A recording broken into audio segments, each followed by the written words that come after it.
Assalamualaikum warahmatullahi wabarakatuh. Selamat datang para pembaca yang budiman. Pada kesempatan kali ini, saya akan membagikan sebuah kisah nyata yang dialami seorang gadis di sebuah rumah tua di pinggiran kota Sembagi.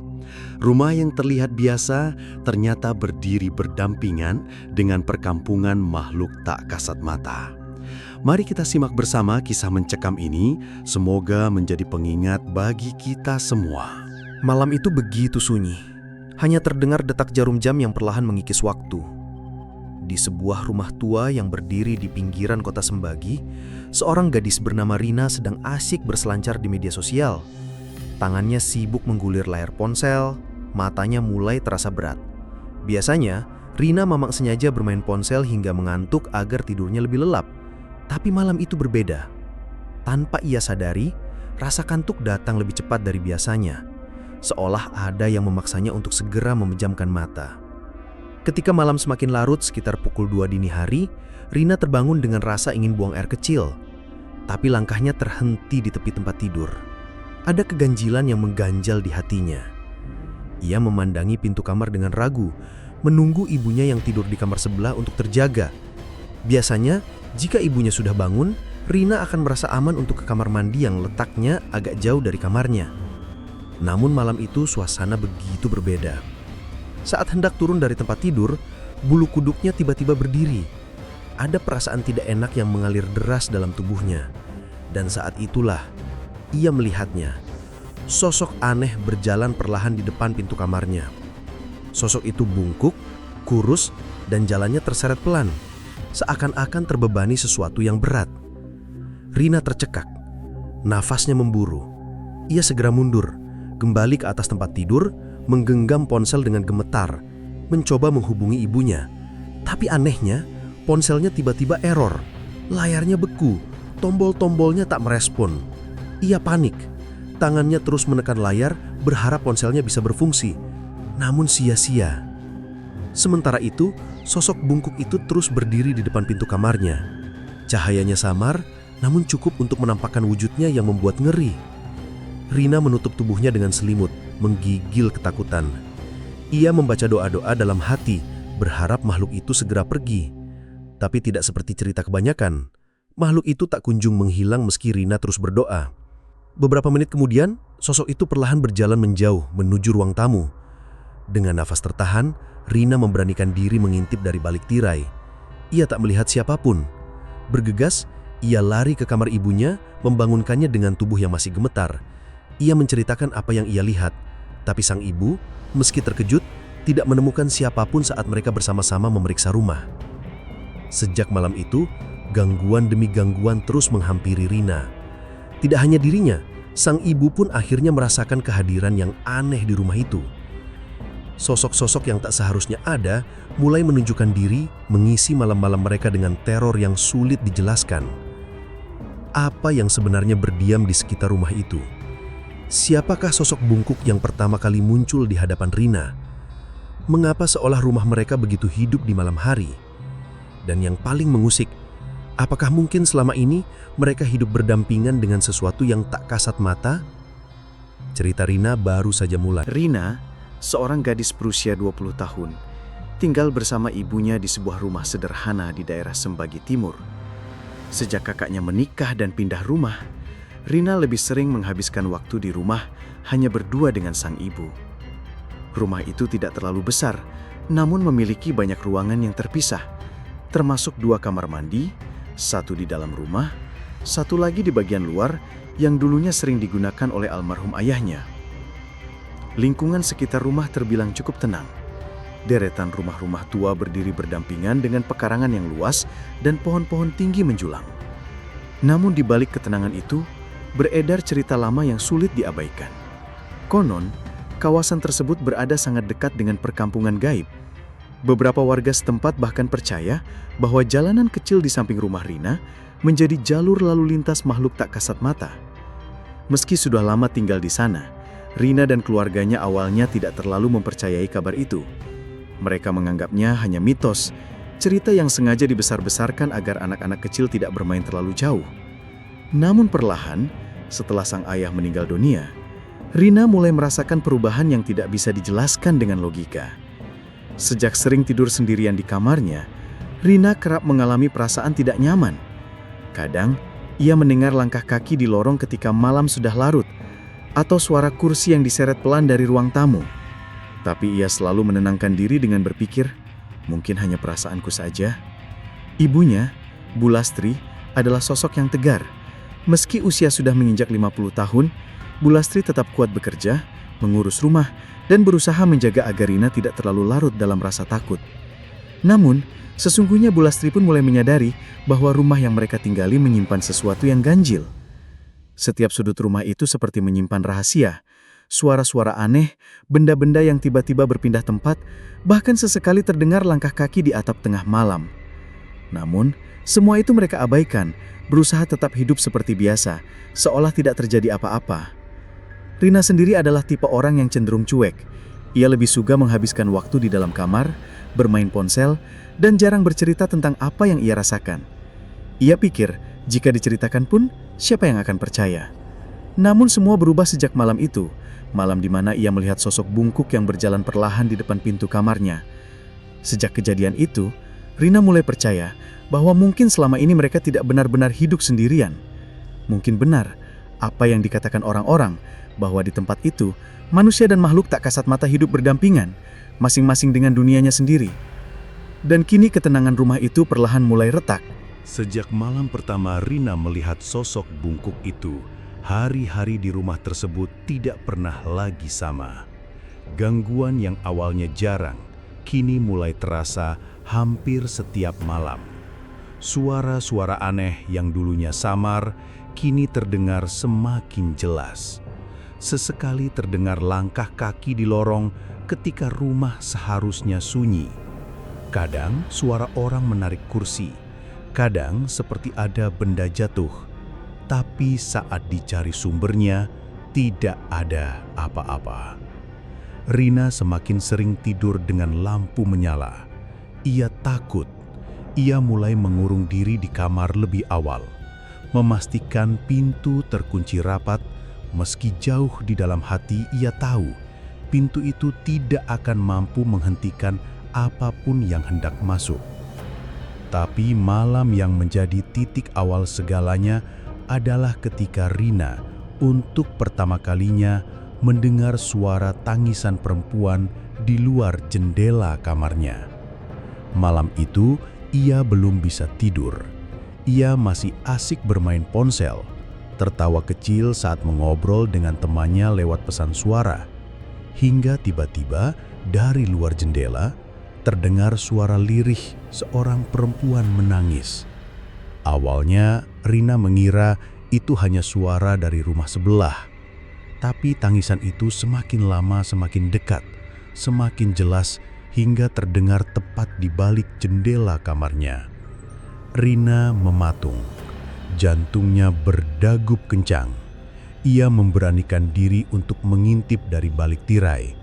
Namun yang terlihat hanya gelap dan pantulan bayangannya sendiri. Siapa di luar? Bisiknya dalam hati. Tangisan itu terus berlanjut. Rina panik. Ia segera berlari ke kamar ibunya, membangunkannya dengan tubuh yang gemetar. Ibunya sempat tak percaya, mengira Rina hanya terlalu lelah atau berhalusinasi. Namun saat mereka kembali ke kamar Rina bersama, suara tangisan itu masih terdengar, bahkan lebih jelas. Wajah ibunya berubah tegang. Mereka berdua berdiri diam, hanya mematung, mendengarkan suara yang begitu dekat, namun tak ada wujudnya. Bu Lastri memegang tangan Rina erat-erat, membisikkan doa pelan-pelan, mencoba menenangkan anaknya sekaligus dirinya sendiri. Sejak malam itu, gangguan demi gangguan semakin menjadi-jadi. Sosok bungkuk itu tidak hanya sekali menampakkan diri, kadang berjalan di lorong, kadang berdiri di sudut ruang tamu. Suara-suara aneh tak lagi datang dari satu arah, tapi seolah berasal dari berbagai sudut rumah, bersahutan seperti mempermainkan mereka. Suatu malam ketika Rina sedang sholat Isya di kamarnya, ia melihat sesuatu yang membuatnya hampir kehilangan kesadaran.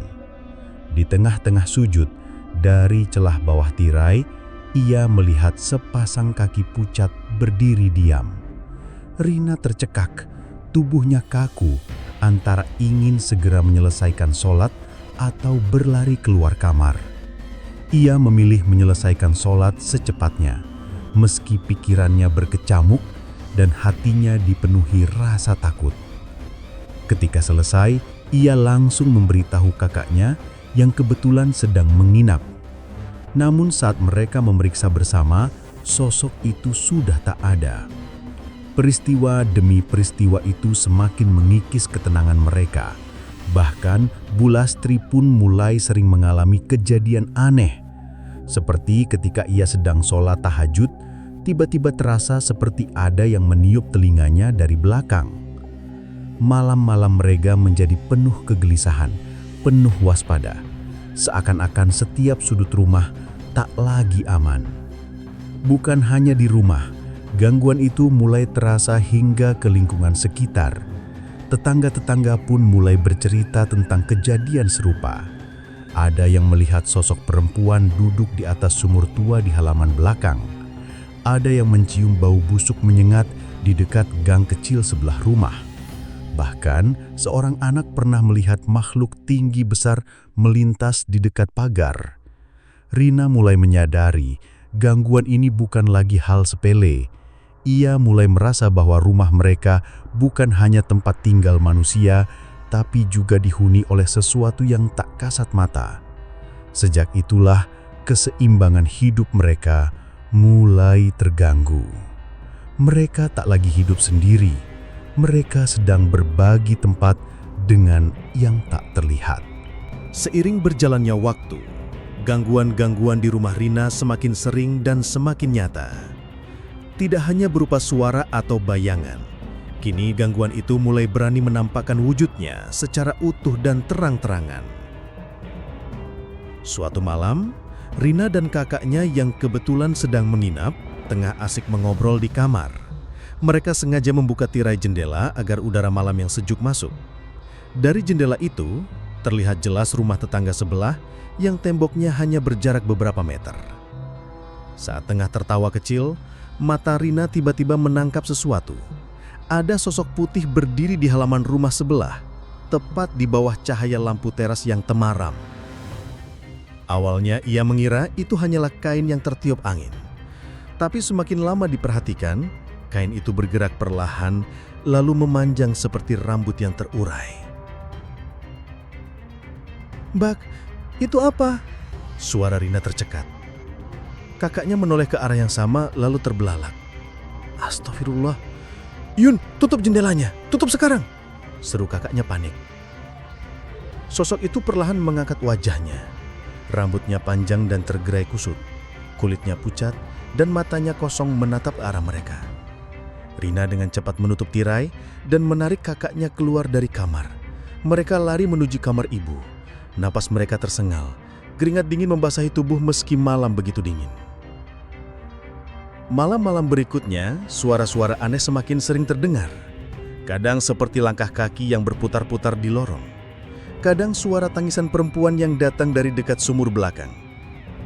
Bahkan, suatu malam saat Bulastri hendak ke kamar mandi, ia melihat pintu kamar mandi tua yang dulunya sering dipakai almarhum suaminya, terbuka perlahan sendiri, seolah ada yang mempersilahkan masuk. Rina semakin terganggu. Ia mulai sulit tidur. Ia menjadi mudah terkejut, bahkan sering terbangun di tengah malam dengan napas terengah-engah tanpa sebab. Gangguan itu seolah mengincarnya, seolah ingin membuatnya menyerah. Suatu malam ia menguatkan diri untuk melaksanakan sholat Isya. Ia tahu meski takut, ia tidak boleh meninggalkan kewajibannya. Saat ia tengah bersujud, dari balik celah tirai yang terbuka sedikit, ia kembali melihat sepasang kaki pucat berdiri diam. Tapi kali ini, jaraknya lebih dekat dari sebelumnya. Rina mencoba fokus menyelesaikan sholatnya meski seluruh tubuhnya gemetar. Ia menyelesaikan salam dengan cepat dan langsung berlari menuju kamar ibunya, memberitahu apa yang ia lihat. Kakaknya yang mendengar cerita itu hanya terdiam, tak tahu harus berkata apa. Mereka mulai menyadari bahwa rumah itu bukan lagi tempat yang aman. Puncak kegelisahan mereka terjadi saat Rina mendengar kabar dari seorang guru ngaji yang pernah ia undang ke rumah. Gurunya berkata, "Yun, rumahmu itu berdiri berdampingan dengan perkampungan yang tidak kasat mata. Bukan hanya rumahmu saja, seluruh deret jalan di situ adalah jalur mereka. Ada pasar mereka, ada istana mereka. Kamu tinggal di sisi pagar mereka." Kata-kata itu menggema dalam kepala Rina. Ia mulai memikirkan kembali kejadian-kejadian selama ini. Suara-suara langkah kaki, sosok bungkuk, tangisan perempuan, bau busuk di sekitar gang, semuanya mulai terasa saling berhubungan. Gangguan pun mulai melibatkan orang lain. Suatu malam, Rina bersama keponakannya berjalan ke toko kecil di ujung jalan. Dalam perjalanan pulang, ia mendengar suara orang tertawa pelan, seperti mengejek. Rina mempercepat langkah, tapi sesekali ia menoleh dan mendapati bayangan gelap menggantung di salah satu pohon besar yang konon dipercaya sebagai tempat makhluk halus bersemayam. Lebih dari itu, beberapa tetangga juga mulai bercerita tentang gangguan yang mereka alami. Ada yang melihat kucing hitam sebesar anjing duduk di tepi sumur. Ada yang mengaku melihat seorang perempuan berambut panjang berdiri sendirian di gang sempit pada malam hari. Bahkan, seorang takmir masjid pernah bercerita bahwa ia meminjamkan kunci musola kepada seseorang yang ternyata bukan manusia.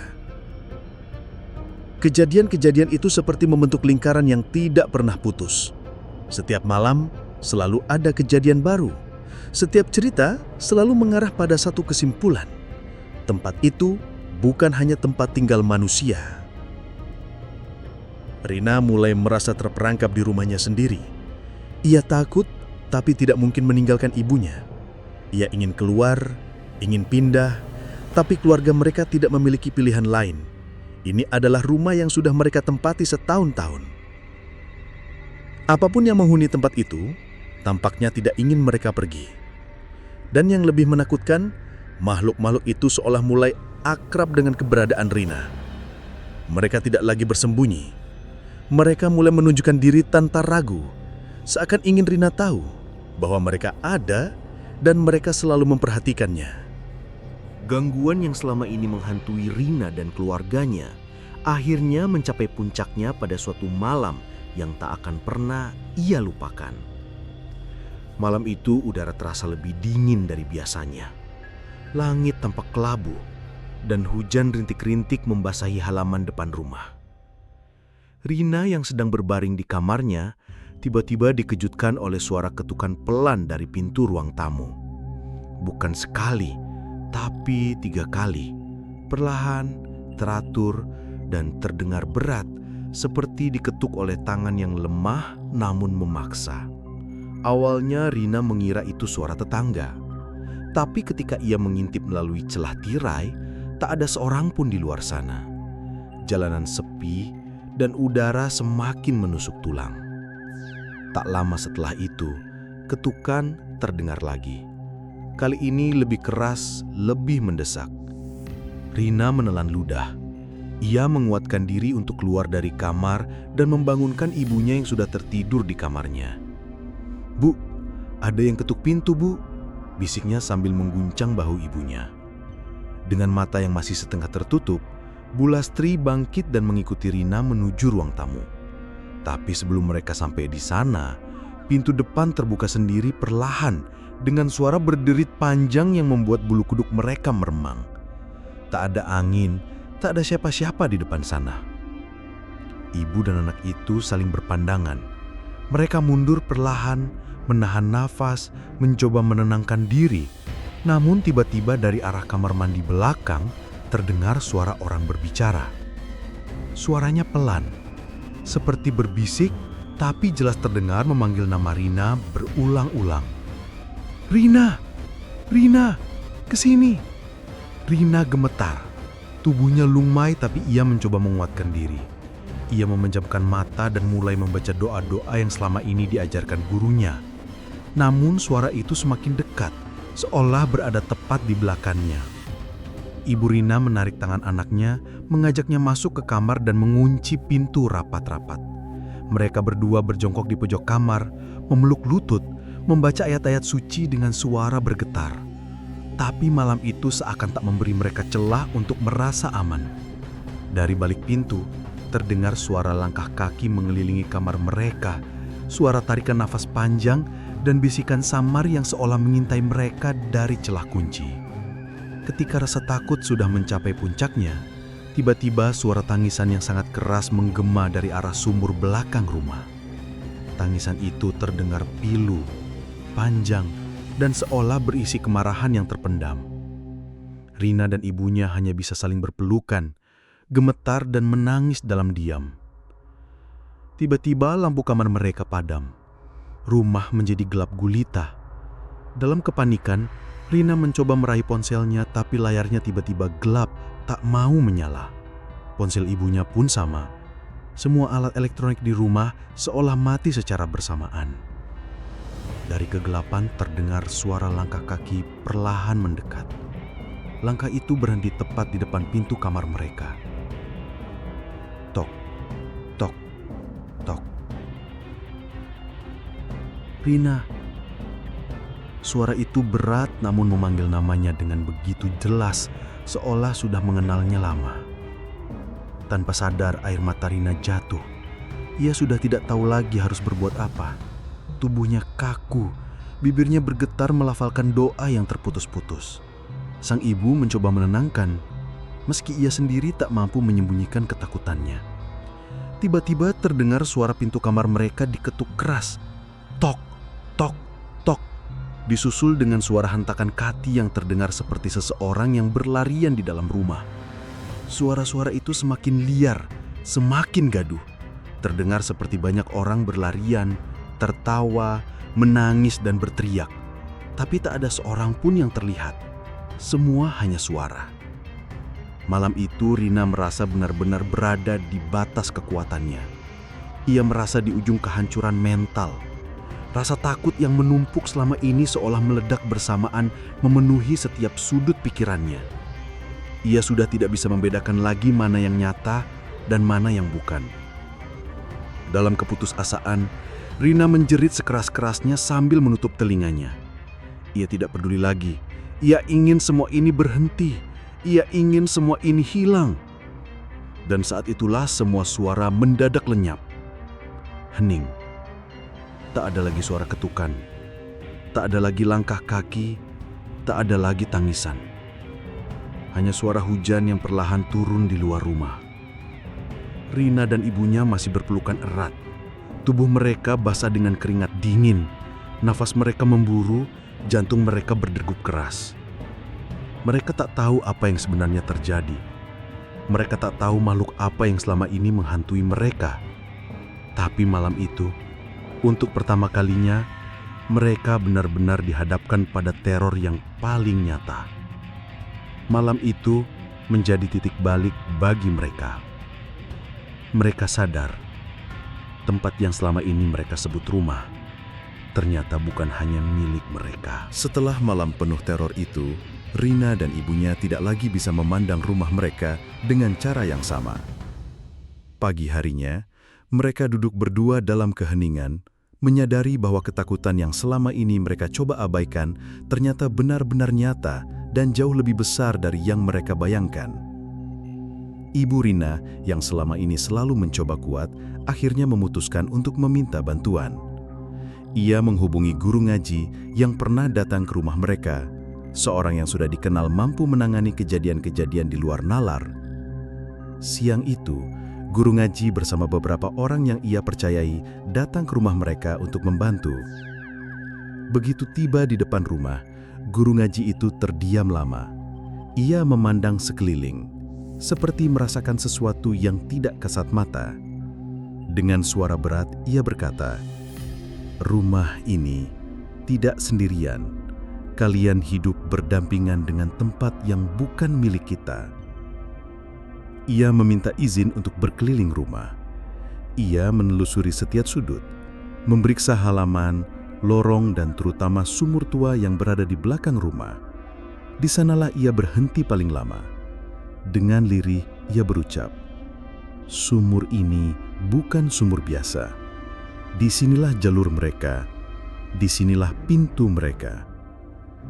Guru itu melaksanakan beberapa doa dan ritual sederhana, namun ia tidak menjanjikan bahwa semua akan sepenuhnya hilang. Ia hanya mengatakan, yang bisa kita lakukan adalah mempertebal benteng diri, bukan mengusir mereka. Tempat ini sudah menjadi bagian dari mereka, kita hanya tamu di sini. Sejak saat itu, Rina dan ibunya berusaha memperbaiki rutinitas ibadah mereka. Mereka memperbanyak doa, memperbanyak zikir, dan mengusahakan agar suasana rumah selalu dipenuhi dengan bacaan-bacaan yang menenangkan. Ibu Rina bahkan sering menyalakan bacaan ayat suci setiap malam sebelum tidur, berharap suara lantunan itu menjadi pelindung bagi keluarga kecil mereka. Gangguan itu perlahan mulai mereda. Suara langkah kaki, ketukan pintu, dan bisikan aneh memang masih sesekali terdengar, tetapi tidak lagi seintens sebelumnya.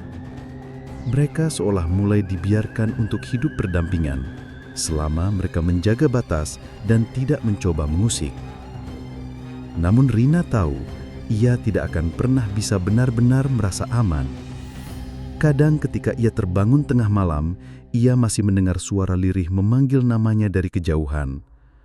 Kadang ketika ia melintas di lorong rumah, ia merasa seperti ada mata yang mengawasinya dari balik pintu yang setengah terbuka.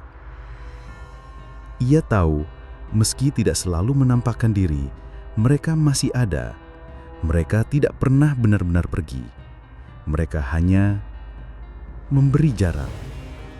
Ibu Rina pun menyadari, rumah itu memang sudah menjadi bagian dari wilayah mereka.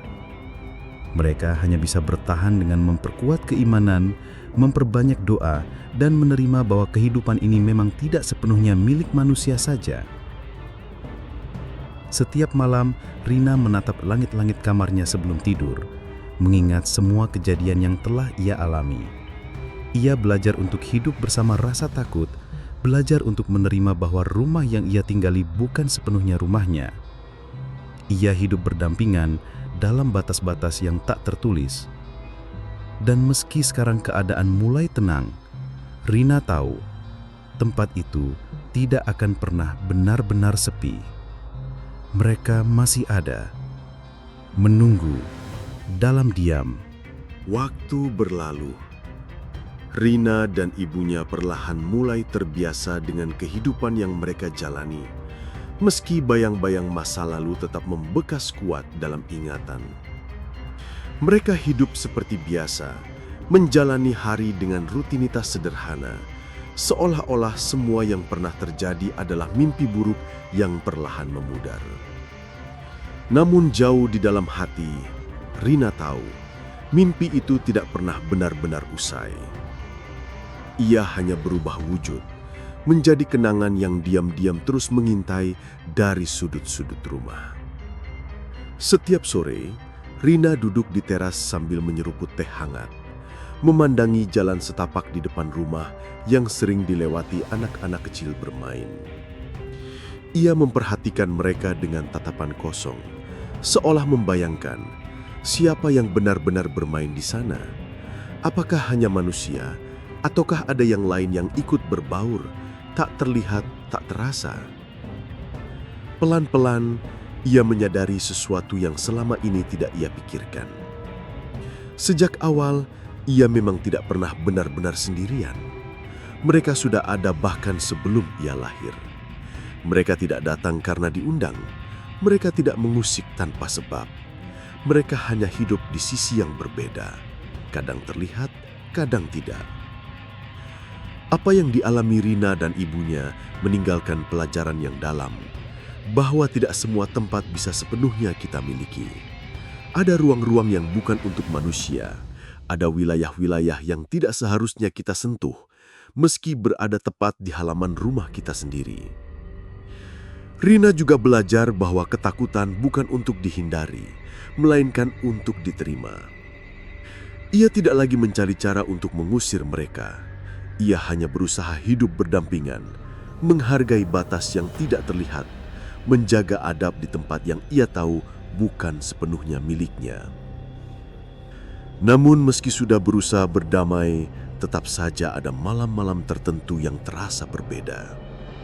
Ada saat-saat di mana ia mendengar langkah kaki di lorong atau bisikan pelan memanggil namanya di antara suara angin. Ada saat-saat di mana ia merasa diawasi dari balik jendela ketika tengah malam ia bangun untuk sekedar minum atau ke kamar mandi. Dan pada satu malam yang sunyi saat ia hendak tidur, Rina menemukan sebuah kertas kecil terselip di bawah pintu kamarnya. Kertas itu kosong, tak ada tulisan apapun. Namun ada bekas lipatan rapi seolah sengaja diselipkan dengan hati-hati.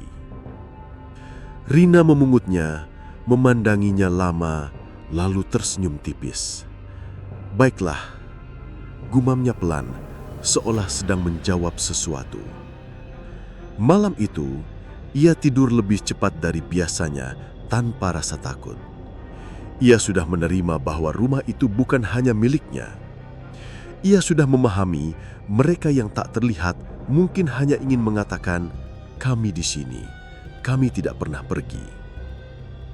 Dan Rina akhirnya tahu, mungkin yang mereka butuhkan bukan perlawanan, bukan pengusiran, melainkan pengakuan bahwa mereka memang ada dan mereka memang hidup berdampingan. Untuk pertama kalinya, Rina tidak lagi takut.